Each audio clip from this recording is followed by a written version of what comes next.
Here's actually an article from Fox Business. It's entitled, "Do You Think You're Rich? Here's What Americans Say." So here's actually the article. I'm going to read it real quick. We can push out of that. So, no, you can remove that. I got this, Joe. Here, I'm just going to read it real quick. Here we go. He got it. So according to the 2023 Modern Wealth Survey by Charles Schwab. You talked to Chuck recently? Chuck? Yeah, Charles Schwab. You don't know nothing. Just kidding. Talk to Chuck. Americans believe it takes 2.2 million to be considered wealthy. But those who feel wealthy today actually have an average net worth of $560,000. So the survey reveals a couple different things to my friends out there. That 62% of Americans prioritize healthy relationships, right? Relationships are everything. Right. Healthy relationships as the key indicator of wealth, while 70% believe wealth is more about not having to stress over money. Oh my God, we can talk about that. Yeah. So social media actually impact, we talked about deleting your social media. Social media impacts wealth perceptions with almost half, 47% of Americans saying being able to afford a lifestyle comparable to that of their friends makes them feel wealthy. Additionally, 37% compare their lifestyles to what family and friends share on social media, and 34% make purchase decisions based on what they see on social media. So just doing the numbers real quick, 34%, 37%, 47%, that's about an average of 40%, meaning 4 out of 10 people, 2 out of 5 people are simply doing things to keep up with the Joneses. Yeah. Oh, I see them doing that on social media. I got to keep up. Oh, I see this person has that. I got to keep up. Oh, this person's doing all that. They're traveling here. I got to go there. Hey, if I don't document it on Instagram, did this trip even happen? Got to do that. Oh, this person's driving this car. Got to get that. This is what is called a recipe for disaster, ladies and gentlemen. Just copying and emulating other people for the sake of keeping up with the Joneses, okay? So what I would also say is this. You know, they say that 70% believe wealth is more about not having to stress over money. Oh my God, is that true? Right? You know, Biggie said back in the day, more money, more problems. Hell no. I like what Kanye had to say. He says, having money isn't everything, but not having it is. It's so true. Okay? If you don't have to stress over paying your bills or paying rent or making your car payment, your utilities, having to stress about sending your kids to summer camp, having to stress about, oh, I don't know if we can afford these nicer groceries this month. Dude, that is the ultimate stress in life, actually going bill to bill. One of the most freeing things that I have in my life is financial freedom. But let me go deeper. What financial freedom comes with is the ability to think long term, okay? We all heard about, oh, I'm paycheck to paycheck. I'm week to week, I'm month to month. Here's what happens when you're actually financially free, whatever that number is to you, whether that's 100 grand or 500 grand or $1 million or 2.2 million, whatever financially free means to you. Here's what happens. You no longer have to stress about day-to-day bills. You no longer have to stress about paycheck to paycheck. You no longer have to stress about paying rent this month. And what happens is you have 6 to 12 months of savings, an emergency account, okay? Emergency savings, a cushion. But then what happens is, holy shit, I've got enough money that I don't have to work this year. I don't have enough money that I don't have to stress about bills for 5 years. And then all of a sudden you can think, all right, well, I'm still going to work. I'm not retiring at 40. All right, let me think 3 years in the future. Let me think 5 years in the future. Let me actually do some long-term planning of where I want to be. Because savings is a 1 to 2 year thing. Right. Savings is a 1 to 2 year thing. Investing is a 3, 5, 10, 50-year game plan. So before you can get into investing, you actually have to have your savings in order. So the most freeing thing I've ever had in my life is straight up not stressing about paying bills this month or even this year. And that's where actual growth will come from, where I'm like, all right, cool, I know I'm good this year. I'm good. I know I'm good for the next few years. What's next in the future for me? That's the most freeing, liberating thing. Last thing I'll say about this. I don't know if saying like, if you can pay your bills and you have extra savings deems you as wealthy. I think that deems you as maybe like financially free and stable. To me, like wealth is like legacy type of money. That's wealth, in my opinion. Oh, no doubt. I mean, that's the next level. Yeah. Of what what they call next level wealth. Well, I think it's like being rich and then being wealthy.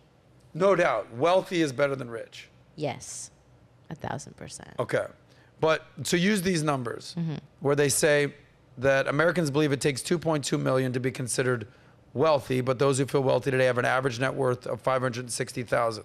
So, you know how they say comparison is the thief of joy? We just discussed that. So, don't compare yourself to others. Oh, this person has this car. This person's going here. Compare yourself to where you were last year, 3 years ago, 5 years ago. Am I improving or am I stagnant? Because if you're not improving, you don't just stay stagnant. Right. You start going downhill from there. Right. You're either going up or down. No one just stays the same. Stagnant. Yeah. It just doesn't work that way. So these numbers, so 560,000. So as an example, if you're 25 years old and you have a net worth of 560,000, dude, you're the man. Okay, if you're 75 years old and you have a net worth of 560,000, it's like, yeah, I mean, it's not a big deal. Yeah. So age Great point. is actually the biggest factor when it comes to wealth. Great point. Specifically age, okay? Because the younger you are and the bigger number, wow, you're killing the game. The older you are, the bigger the number, it's like... Expected. It's expected at that point. Right. Okay? Actually, I think we have some stats from CNBC. Speaking of age by wealth, here's... compare yourself. So when I talked about don't comparing yourself to others, can we punch in on that? Don't compare yourself to others. Compare yourself to where you should be and where you were. So if you're less than 35, so you know the difference between mean and average? Tell me. Okay. So the average is adding it all up and dividing. But the mean is basically saying, all right, this is spread across 1 million people. And it just, they take the actual middle number. Of all of them. Of all of them. So it comes to the median of it. Yeah. Not the average of it. Because basically what the average does is it's going to factor in all the billionaires out there. Right. And it's going to completely skew the average, okay? So what I like to focus on is median net worth. So if you're under 35, the median net worth of where you should be in this country is only $13,900.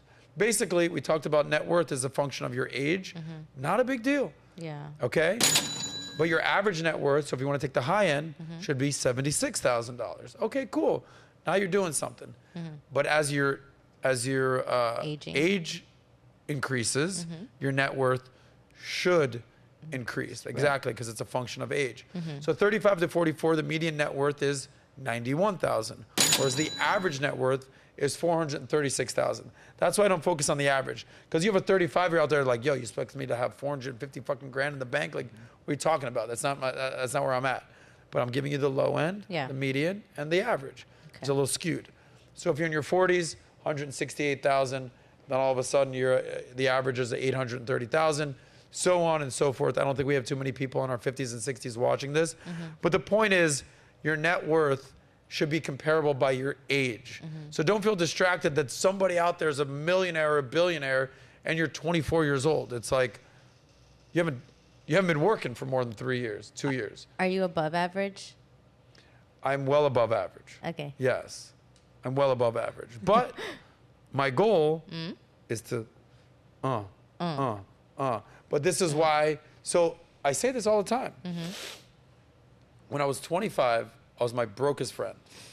And I was like, all right, I got to figure this out. I told the story about my idiot friend who made 70 grand on one real estate deal. I'm like, your dumbass just made 70 grand this year? No, on this one deal. I'm like, oh my God. Yeah. I got to get my life together. And that was like my aha moment where I had to figure it out. So then I spent the next 10 years grinding, hustling. I moved out of Miami, moved up to Boca, got away from all the nonsense. Like people didn't see me. I'm just hustling. Right. 10 years later, I'm like, holy shit. I'm a millionaire. Yeah. This just happened. 35 years old. This is a thing right now. Oh my God. And that was my dream. I just wanted to not be a broke ass dude sleeping on friends' couches, and I became a millionaire. And that was my ceiling. I'm like, all right, so maybe I'll make more. But then we talked about you are the sum of the people that you hang out with, and your network is your net worth. Right. Then you meet a guy and you team up with a guy like PBD. He's like, $1 million, you're just gonna stop there, guy? Yeah. That's your dream? You just hit your dream and you're done? Yeah. And I'm like, oh, okay. He's like, let's go, let's keep going. Because there's always a different level. So we discussed this with PBD today. It's like, that guy, so my whole thing was like, I just want to be dope in Miami. Right. I want to be a guy around here. He's like, Miami, it's one city. It's like, I want to take over the world. I'm like, the world, it's a big place. He's like, yeah, hop on the rocket ship, buddy. We're going out there. Yeah. I'm like, all right, dude. So sometimes, you know how they say it's a net, you are the sum of the 5 people. Sometimes it's really just one person in that 5 that's gonna like, let's go, y'all. Let's do the damn thing. My grandma says something similar. She would say, tell me who you walk with and I'll tell you who you are. Tell me who you walk with. And I'll tell you who you are. Because sometimes maybe it's just one person that you're walking with and that's their association and that tells you like the direction you're going. Yeah. So, you know, that's well, listen, you know how they say guilty by association? Yeah. Thank I'm God. guilty as fuck by association with PBD. No doubt. Thank God. Yeah. Step your game up. Yes. So if you like that clip, click right here to watch another, or if you want to watch the entire SOSCAST, click right here.